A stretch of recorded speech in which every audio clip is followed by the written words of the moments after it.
le migrant, il va contacter des passeurs. Un migrant nous disait que pour trouver un passeur, c'était extrêmement simple parce qu'au Maroc, le cousin d'un tel est passeur ou il connaît quelqu'un qui a déjà utilisé les services d'un passeur. Donc tout se fait très simplement, c'est même l'histoire de quelques recherches sur Internet.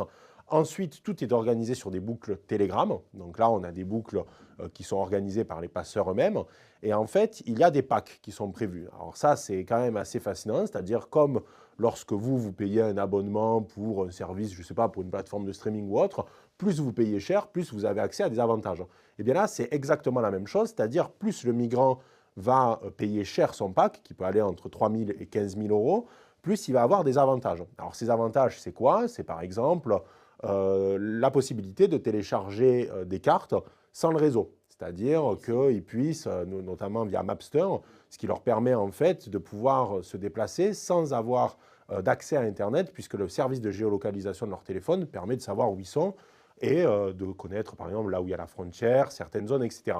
Ils ont également l'adresse de toutes les ONG locales qui peuvent les aider durant leur traversée, donc les centres, les ONG, des populations sur place qui peuvent les aider, les contacts de chauffeurs de taxi, etc., etc. Ensuite, il y a le pack de cartes SIM. Ça, c'est quand même le nerf de la guerre. Pourquoi? Parce que les Balkans, c'est beaucoup de pays, donc ils vont traverser plusieurs frontières. Et comme vous le savez, dès qu'on traverse la frontière d'un pays, on change de réseau.